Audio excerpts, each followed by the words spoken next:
Hello guys, welcome back to another part of blooming in white. उम्मीद करती हूँ कि आप सब ठीक होंगे। तो आज का पार्ट हम स्टार्ट करते हैं, पर उससे पहले मैं आपको एक फ़नी सी चीज़ बताना चाहूँगी। यार, मुझे आप लोगों के कमेंट्स बहुत मज़े के लगते हैं ना। तो कल एक मैंने कमेंट पढ़ा, उसमें ये था कि दीदी आप अगर वंशन यानी वेविशन और लानवाजी को साथ नहीं दिखाएंगे और लानवाजी को वेई की प्रेगनेंसी के बारे में नहीं बताएंगे तो मैं फ़िक्शन सुनना बंद कर दूँगी। यार, मेरे हाथ में होता तो मैं पहले दिन ही लानवाजी को बता देती कि भाई वेई प्रेग्नेंट है और तुमने ही उसे प्रेग्नेंट किया है। पर जैसे स्टोरी लाइन है मैं उसी को फॉलो करूँगी ना। मैंने लिखी होती तो मैं शायद पहले ही इसको मिला लेती, पर ऑथर ने ऐसे ही लिखा है और मुझे ऐसे ही करना है। तो आप भी थोड़ा सब्र करें, बाकी थोड़ा ही टाइम है। अब जल्दी ही लानवाजी को पता चल जाएगा कि वेई उसी की बेबी से प्रेग्नेंट है। तो चलें, आज का पार्ट हम स्टार्ट करते हैं। तो जैसे कि हम लास्ट पार्ट में देखा था कि जेंगयाली और जिनजुशियन दोनों आए हुए थे यीलिंग में। तो जैसे ही वो वहाँ पे आते हैं वो देखते हैं वेविशन, जो बहुत ज़्यादा बिजी होता है, शॉपिंग कर रहा होता है। तो उसकी बहन टिप टॉय करके अपने रूप्स को अपने फेस पे ले जाती है, जैसे उसे पता ना चले कि वो ही है। तो वो उसके बाद आशिया बोलती है, ऑफकोर्स वेविशन ने, और आगे जाके वेविशन के कान में जाके आशिया बोलती है। ऑब्वियसली वेविशन समझ जाता है कि वो आवाज़ उसकी शिजी की है और उसे ज़ोर से हक करता है। जैसे ही वो हक करता है, वेविशन की बेबी यानी जो उसका अंदर बेबी था वो किक करता है जेंगयाली को। यानी जैसे दोनों की स्टमक मिलते हैं तो जेंगयाली को कुछ फील होता है। तो उसी टाइम जेंगयाली उससे पूछती है, आशिया ये क्या था? तो वेविशन बहुत ज़्यादा हेजिटेट होकर बोलता है, शिजी मैं आपको सब कुछ बताता हूँ।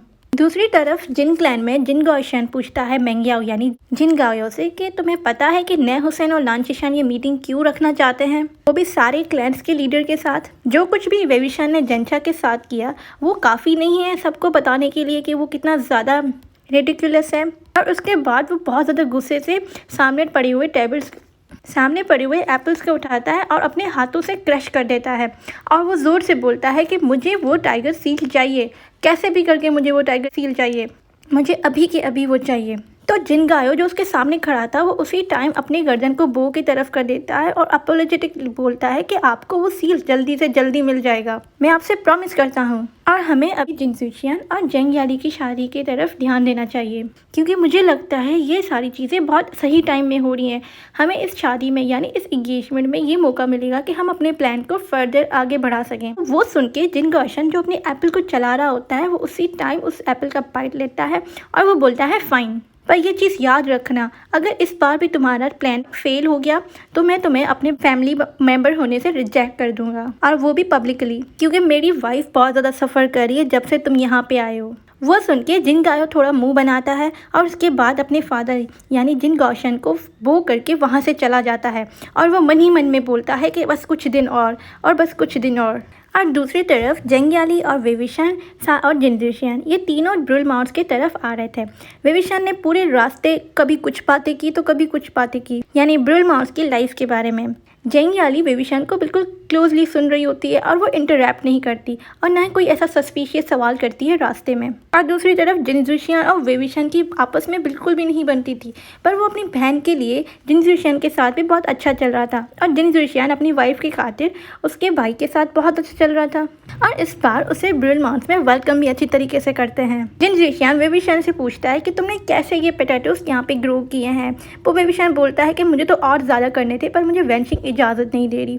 उसके बाद उसके बदले में वेविशन उसे कोई टावर के बारे में पूछता है। वो पूछता है वहाँ पे सब कैसे हैं, और ऐसे ही उनकी बातें चल रही होती हैं तो वहाँ पे वो देखते हैं कि मिया मिया ग्रैनी वैन वेंशिंग और वैनिंग के साथ वहाँ पे खेती वाला काम कर रही थी, यानी फर्टिलाइजेशन। पर जैसे ही उसकी नज़र जिनजुशियन और जेंगयाली पे पड़ती है वो उसी टाइम उठ के अपने दोनों हाथ अपने स्कर्ट से साफ करती है और उनकी तरफ वेव करना शुरू हो जाती है और वो बोलती है जिनगाउन से।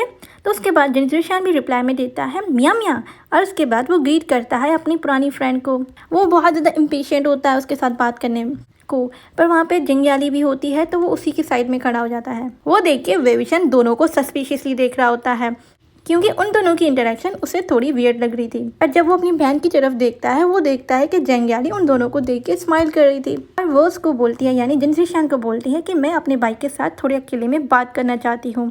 और वो आशिया को हाथ पकड़ के वहाँ से लेके जाती है। उससे पहले कि जिनजीशियान कुछ बोले, वो दोनों वहाँ से चले जाते हैं और वो दोनों डायरेक्ट केव की तरफ चले जाते हैं। तो वेविशन जेंग्याली को बोलता है कि शिजी, आप श्योर हो आप वहाँ पे फोर्थ अंकल से पहले मिलने नहीं जाना चाहती? क्योंकि वेविशन तो वैसे ही ट्राई कर रहा था वो कैसे भी करके इस कन्वर्सेशन, यानी जो ऑकवर्ड कन्वर्सेशन उसके और जेंग्याली के बीच में होनी थी, उसके लेके वो सुन के जेंग्याली अपने आईब्रोज को थोड़ा टाइट करती है और उसको केव के अंदर लेके जाती है। जैसे ही वो अंदर जाती है, वो देखती है कि रूम, यानी वेविशन का जो केव था वो पहले से थोड़ा बेहतर था। यानी पहले इतना ज़्यादा मैसी था पर इस टाइम थोड़ा कम था, पर टेलिस्मान स्टिल वहीं पे थे जिस पे वेविशन अभी काम कर रहा था। और वो दोनों जाके बेड की तरफ बैठ जाते हैं। जेंग्याली बोलती है कि आशिया, उससे पहले कि तुम मुझे कुछ बताओ, मैं तुम्हें ये चीज़ बताना चाहती हूँ कि मैं जिनजीशियान के साथ मैरिज करने वाली हूँ इस समर में। और वो ये सारी चीज़ें इतनी ज़्यादा प्यारी स्माइल दे के बोलती है। वो सुन के वेविशन अपनी जगह से उठ जाता है और वो बोलता है, शिजी क्या तुम श्योर हो तुम उस पीकॉक के साथ शादी करोगी? वो देख के शिजी यानी जेंग्याली हंसने शुरू हो जाती है। वो बोलती है, मेरा शिया तो और ज़्यादा प्यारा लगता है जब वो वॉरिड करता है मेरे लिए। और वो बोलती है, अब मेरे बारे में बातों ख़त्म करते हैं और तुम मुझे बताओ मेरे जीजी के साथ क्या हो रहा है। तो वो सुन के वेविशन अपना मुंह खोलता ही है बताने के लिए, पर उसे कोई आवाज़ नहीं निकलती क्योंकि वो यही सोच रहा होता है कि मैं ये सारी चीज़ें कैसे एक्सप्लेन करूँ। वो मन ही मन में सोचता है, क्या मैं ये बताऊँ कि मैं एक कट स्लीव हूँ?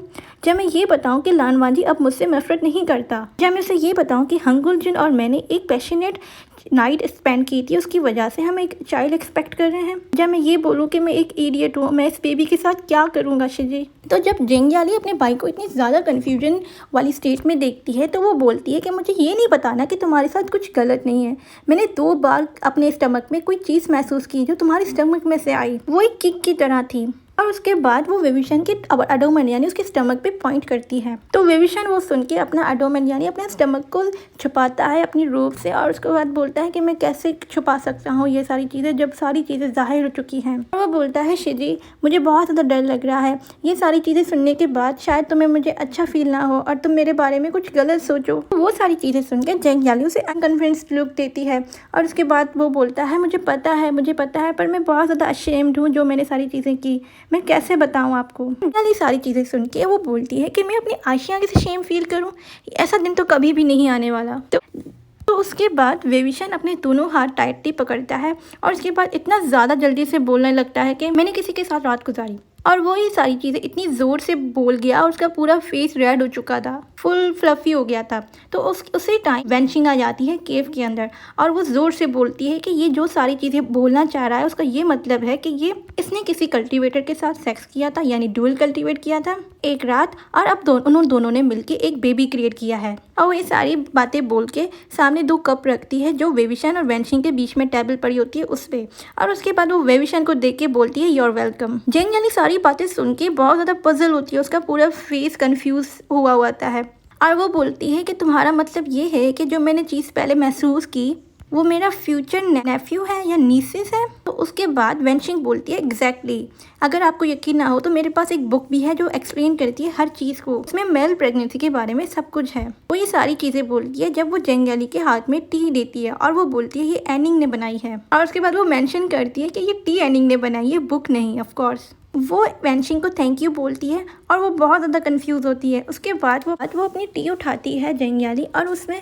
से 2 सिप लेके और सोच में पड़ जाती है। दूसरी तरफ वेविशन इतना ज़्यादा शाय फील कर रहा था कि उसने अपने दोनों हाथ अपने फेस की तरफ रख लिए थे जैसे वो अपना फेस छुपा सके, और वो मर करे जा रहा था और वो सोचता है कि ये इतनी ज़्यादा वर्स कन्वर्सेशन है मेरी पूरी लाइफ में। तो जेंग्याली बोलती है, आशिया मुझे नहीं लगता कि बेबी के बारे में लानवान को थोड़ा भी पता है। वो सुन के वेविशन तो ऐसे फील कर रहा था जैसे वो मरने वाला है।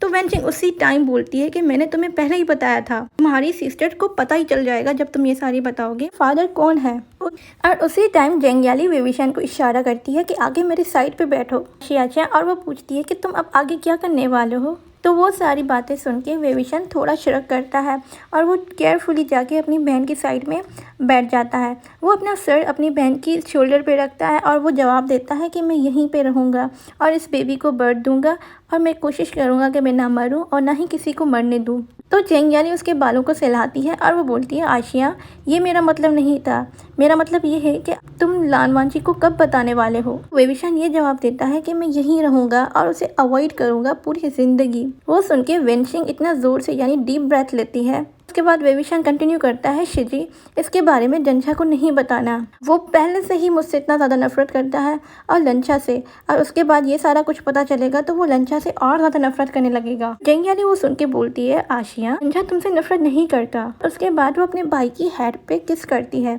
और वो बोलती है, क्या मैं जाऊँ क्लाउड रेसेस लानवांची को बोलूँ कि तुम्हारे पास आए और तुम लोग बात करो इस बारे में। वो सुन के उसी टाइम वेविशान अपनी जगह से उठ जाता है और बोलता है, शिजी। और दूसरी तरफ वेनशिंग वो सारी बात सुन के एग्री कर रही होती है। वो बोलती है कि फाइनली कोई तो आया जिसमें कॉमन सेंस है। और जेंगियाली उसी टाइम बोलती है कि मुझे तो यकीन ही नहीं आ रहा, मेरा बेबी अब दूसरे बेबी को जन्म देने वाला है। तो वो सुन के वेनशिंग और वेविशन दोनों हंसने लग जाते हैं। तो वेनशिंग बोलती है, चीज़ें बहुत ज़्यादा अच्छी होती हैं जब आप अपने सिबलिंग के साथ होते हो। दूसरी तरफ लानवांची भी लर्निंग आ चुका था। वो अपने भाई और नए हुसैन को जैसे ही मिलता है उन दोनों को ग्रीट करता है। उसको वहाँ पे उसके लानकिरान अंकल यानी शिफू ने भेजा था, बिकॉज लानशिशान इतना ज़्यादा दिन लगाती है वापस आने में, तो वो थोड़ा कंसर्न था कि आखिर इतना ज़्यादा क्या टाइम लग रहा था लैंड सेक्ट लीडर को वापस आने में। पर लानवांची के एक्सप्रेशन बहुत ज़्यादा कंफ्यूज वाले थे, तो वो देख के लानवांची थोड़ा डिटेल करता है अपने हेड को और उसके बाद वो ग्रीट करता है लानवांची को। और लानशिशान वो सारी चीज़ें देख के वो केयरफुली अपने भाई के एक्सप्रेशन को स्टडी करता है और वो पूछता है, वांजी जी क्या सब ठीक है। कुछ सेकंड के बाद लानवांची नोट करता है, शिफू ने मुझे यहाँ पे भेजा है, वो जानना चाहते थे कि आप यहाँ अभी तक यहाँ पे क्यों हैं। तो वो सुन के लानवांची इतने ज़्यादा आँखों को रोल करता है और वो सोचता है कि ये लानकिरान अपने नेफ्यूज़ को सांस भी लेने देता है, हर चीज़ में उनकी लाइफ में कंट्रोल करता है, उनके हर एक मूव को वेरीफाई करता है। ये क्या बात हुई, ये कब उनका पीछा छोड़ेगा, वो मन ही मन में सोच रहा होता है। और उसके बाद वो जवाब देता है कि तुम अपने अंकल को जाके बताओ कि हम अभी करंटली एक्सेलेंस यानी जिन गौशन का इंतज़ार कर रहे हैं और यहाँ पे एक सेक्ट मीटिंग होने वाली है, पर जिन जेंगियाली और जिनदुशियान की जो इंगेजमेंट होने वाली है उसकी वजह से सारी चीज़ें बहुत ज़्यादा डिले हो गई हैं, क्योंकि लर्निंग सेट पूरा उन्हीं में लगा हुआ है। तो उसके बाद लानवांची इतनी कामली पूछता है कि मैडम जैंग और जिनदुशियान फाइनली वाकई शादी करने वाले हैं। तो वो सुन के लानशिशान इतनी प्यार से स्माइल देता है और वो अपने भाई को बोलता है, एब्सोल्युटली वो दोनों अभी शादी करने वाले हैं और इनकी अनाउंसमेंट पब्लिकली बहुत जल्दी होने वाली है और हम सब अभी उसी का इंतज़ार कर रहे हैं और मीटिंग का भी। एओ ने हमें बहुत अच्छे प्यारे रूम्स दिए हैं और यहाँ का खाना तो बहुत ज़्यादा टेस्टी है, हम सच में कोई कंप्लेन नहीं कर सकते इस बारे में वांजी। पर जब लानवांची की नज़र नैमुंजे पे पड़ती है, वो देखता है कि नैमुंजे के एक्सप्रेशन वो बता रहे हैं कि उसे ये सारी चीज़ें पसंद नहीं आ रही, पर वो कोई कंप्लेन नहीं करता। लानशिशान अपनी थॉट्स में ही मसरूफ़ हो जाता है, क्योंकि वो ये सोच रहा होता है कि ये बात सच है कि वांजी को कोई ना कोई बात तो ट्रबल कर रही है। वो उसे कोई सवाल नहीं करता क्योंकि वो उसे पता है कि उसके भाई को ये चीज़ें अच्छी नहीं लगेंगी अगर वो नैमुंजे के सामने ये सारे सवाल करे। तो उसी टाइम नए मुझे बोलने लगता है कि हम सब ये वेडिंग की बातें कर रहे हैं, मुझे शायद जल्दी से जल्दी नए हुसैन को लेटर भेजना चाहिए कि जिनदुशियान और मैडम जैंग शादी करने वाले हैं, वरना अगर उसे लेट पता चलेगा तो वो बहुत ज़्यादा कंप्लेन करेगा। और उसके बाद वो अपना टेंशन लानवांची पे लेके आता है और उससे पूछता है, लानवांची वो कैसे काम कर रहा है वहाँ पे, अब वो सही से पढ़ तो रहा है, क्या वो वाकई में एक अच्छा कल्टीवेटर बन पाएगा या तुम्हारे अंकल ने भी हार मान ली उसे पढ़ाते वक्त। नए हुसैन का नाम सुन के लानवांची का फेस थोड़ा कंसर्न हो जाता है और उसके बाद वो जवाब देता है कि मैंने उसे लास्ट 2 डेज पहले देखा था, उसने मुझे एक चीज़ के बारे में पूछा था, यानी मेरा ओपिनियन लिया था, बिकॉज उसे कोई चीज़ देनी थी ब्रूल माउंट्स में। तो वो सुन के नए मुझे थोड़ा मुंह बनाता है, वो बोलता है कि अब इस बार वेविशान ने क्या मंगा लिया। जैसे ही वो सुनता है ये सारी चीज़ें, लानवांची बिना कोई हेजिटेट होकर वो बोलता है, बेबी ब्लैंकेट्स।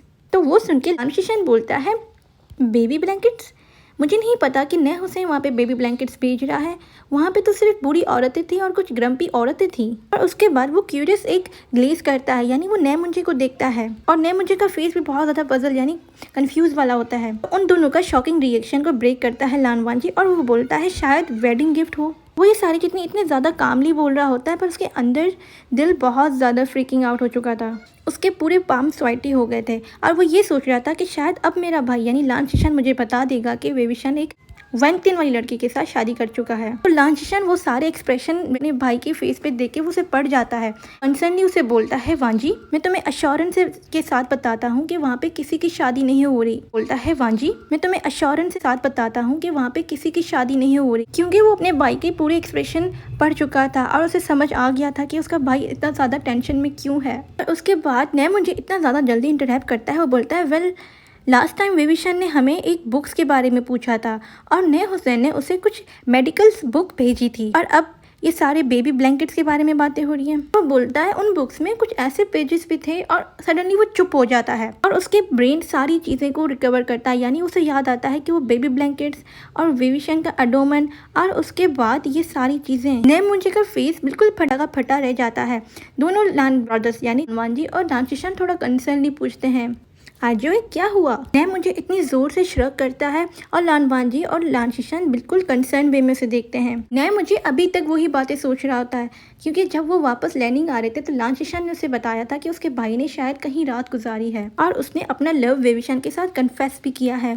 उसके बाद उसके दिमाग में ये चीज़ आती है कि जब लोग लव कन्फेस करते हैं तो वो लेट हो जाते हैं करनाल स्टफ पे यानी कोई सेक्सुअल चीज़ें। और वो सोचता है कि शायद यिलिंग लाजू फैट इस वजह से नहीं है कि वो ट्रेनिंग नहीं कर रहा, बल्कि शायद लानवांजी और उसने इतना ज़्यादा सोच में मसरूफ़ होता है। वो कैसे भी करके वो सोचता है कि शायद ये सारी चीज़ें एक दूसरे से रिलेट है और फाइनली उसके दिमाग में ये पॉइंट आता है कि शायद ये सारी चीज़ें प्रेग्नेंट से रिलेट है। यानी विविशन प्रेग्नेंट है तो वो उसी टाइम लानवांजी की तरफ अपना फेस करता है और उससे बोलता है कि लानवांजी तुम्हें अभी के अभी ब्रिड माउंट जाना चाहिए क्योंकि ये टाइम बहुत ज़्यादा बेस्ड है। वो सुन के वो दोनों लान ब्रदर थोड़े कंफ्यूज लुक देते हैं ने मुंजे को, पर बिना कुछ बोले लानवांजी हाँ में बोल के वहाँ से चला जाता है बिना कोई टाइम वेस्ट किए। लानवांजी निकल चुका था यिलिंग के लिए। वो रास्ते में यही सोच रहा था कि सनशाइन चैंपियन के बाद उसका ये फर्स्ट टाइम तो नहीं अकेले से ट्रैवल करने में, पर इस टाइम अकेले ट्रैवल करना उसके लिए बहुत ज़्यादा कंसर्न हो रहा था और वो नहीं चाहता था कि मैं जल्दी से वहाँ पे पहुँच जाऊँ क्योंकि उसे बहुत ज़्यादा कन्फ्यूज़न हो गई थी कि आखिर वहाँ पे हुआ क्या है और विविशन के पास क्या हुआ है। लांचिशन और ने मुंजे ने उससे कंफर्म तो किया था कि वेइंग ने किसी के साथ शादी नहीं की और कोई ऐसा रिलेशन वाला स्टेटस नहीं है, बट वो स्टिल उस बातों को लेकर कन्विंस नहीं था और वो अभी भी यही सोच रहा होता है कि शायद विविशन किसी वैन गर्ल के साथ सीक्रेटली मैरिज कर चुका है क्योंकि वो यही सोच रहा होता है कि विविशन इतना ज़्यादा सेक्सी है कि कौन उसे शादी नहीं करना चाहेगा और कौन उसे किस नहीं करना चाहेगा और उसे क्यों नहीं कोई बेड पे लेके जाना चाहेगा। और उसके बाद वो सोचता है कि उसका भाई लव टर्म्स में इतना अच्छा नहीं है। अगर वो लव को समझ पाता तो वो समझ जाता कि ने मुझे 10 साल से उसके साथ फ्लर्टिंग करने जा रहा है, पर वो अभी तक उसे रियलाइज नहीं हुआ। और कुछ टाइम के बाद लानवांजी फाइनली ब्रिड माउंट्स में पहुंच जाता है और उसके बाद वो आराम से लैंड करता है और एक डीप ब्रेथ लेता है और वो माउंटेन की तरफ मुड़ जाता है। वो इग्नोर करता है वहाँ पे जितने सारे ब्रिड माउंट्स के क्रॉप्स होते हैं जो उसे घूर रहे होते हैं, पर वो किसी को भी अपनी ग्लीस नहीं देता और वो सीधा अपनी रास्ते चला जाता है। पर वो जैसे ही देखता है कि सामने ब्रिड माउंट के घर नज़दीक आने वाले हैं तो वो थोड़ा अपनी चलने को थोड़ा स्लो कर देता है और वो सोचता है अब कुछ ही टाइम में मैं डीमन क्लेव के सामने आ जाऊंगा। वो अपनी सोच में ही मसरूफ़ होता है तो वहाँ से आवाज़ आती है, अरे देखो तो सही कौन आया है।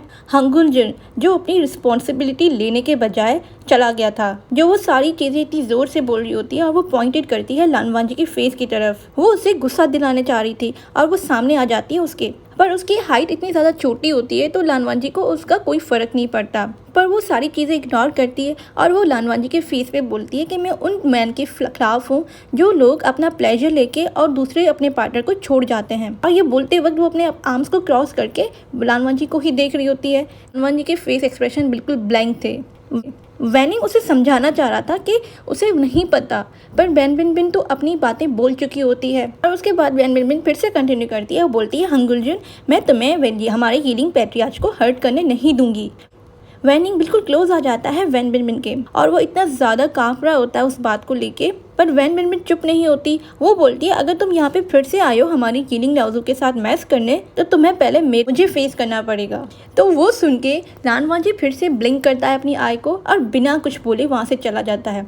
उसको ये चीज़ कंफर्म हो गई थी कि शायद वैन बिन ही वेइंग की वाइफ है। अब उसको ये पता चल गया है कि लानवांजी और विविशन ने दोनों ने एक रात गुजारी थी, उसकी वजह से वो फ्यूरियस है। 2 सेकंड के लिए वैन बिन अपने आप को इतना ज़्यादा प्राउड फील करवाती है। वो सोचती है कि शायद मैंने ये सारी चीज़ें सही की और थोड़ी देर के बाद पैनिक करने लग जाती है और उसके बाद वो वैनिंग को देखती है क्योंकि लानवान जी वापस जा रहा था। वो दोनों इतना ज़्यादा स्ट्रेस हो जाते हैं और लानवान जी को पीछे यानी उसको बुलाने के लिए लगते हैं और पीछे दौड़ने लगते हैं, पर लानवान जी इतना ज़्यादा तेज़ी से वापस जा रहा होता है कि वैन बिनबिन और कुराउस भी उसे नहीं पकड़ पा रहे थे। तो उसके बाद वैन बिनबिन इतना ज़ोर से चीखती है और वो ये बोलती है कि मैं तुम्हें सिर्फ टेस्ट कर रही थी, इसका ये मतलब तो नहीं है कि तुम वहाँ से चले जाओ। तो उसी टाइम वेविशन की आवाज़ आ जाती है। वो बोलता है वैन बिनबिन, वैनिंग क्या हुआ? उसके बाद जैसे ही लानवान जी वो आवाज़ सुनता है, वो जहाँ पे था वहाँ पे रुक जाता है और वो बोलता है वेइंग।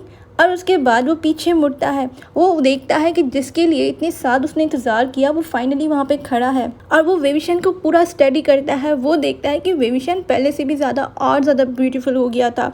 उसका पूरा फेस इतना ज़्यादा फुलर हो गया था और सॉफ्ट हो चुका था, जो पहली मुलाकात उन्होंने की थी उससे ज़्यादा। लानवान जी के लिए तो टाइम जैसे रुक ही गया था।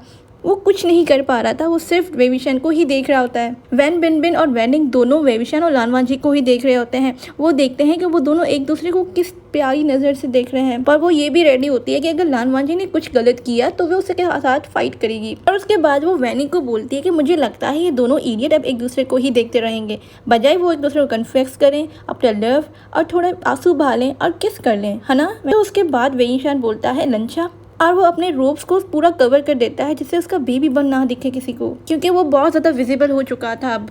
पर उसका बेबी जो अंदर था वो जैसे लानवान जी के फ्रेगनेंस को स्मेल कर सकता था।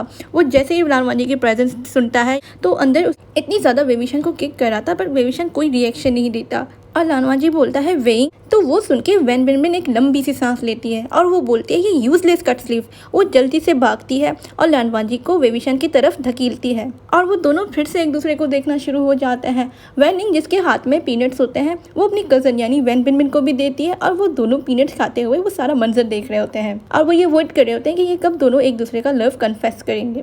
तो ओके गाइस, फाइनली हमारे दोनों लवर्स मिल ही गए आपस में, यानी लानवान जी और वेविशन। अब जल्द ही लानवान जी को पता चल जाएगा कि वेविशन उसी के बेबी से प्रेग्नेंट है और आप लोगों के जो डी इंटरेस्ट हो रहा था, यानी आपको अच्छा नहीं लग रहा था उन दोनों का सेपरेशन, तो वो भी ख़त्म हो गया। और देखना अब दूसरे पार्ट में अब लानवान जी को ये भी पता चल जाएगा कि वेविशन उसी के बेबी से प्रेग्नेंट है। होपफुली आपको ये पार्ट अच्छा लगेगा। अगर अच्छा लगा हो तो प्लीज़ मेरे चैनल को सब्सक्राइब करो और कमेंट के ज़रिए ज़रूर अपना ओपिनियन दिया करो कि आपको पार्ट्स कैसे लगते हैं। मिलते हैं अगली वीडियो में, अपना ख्याल रखिएगा, बाय बाय।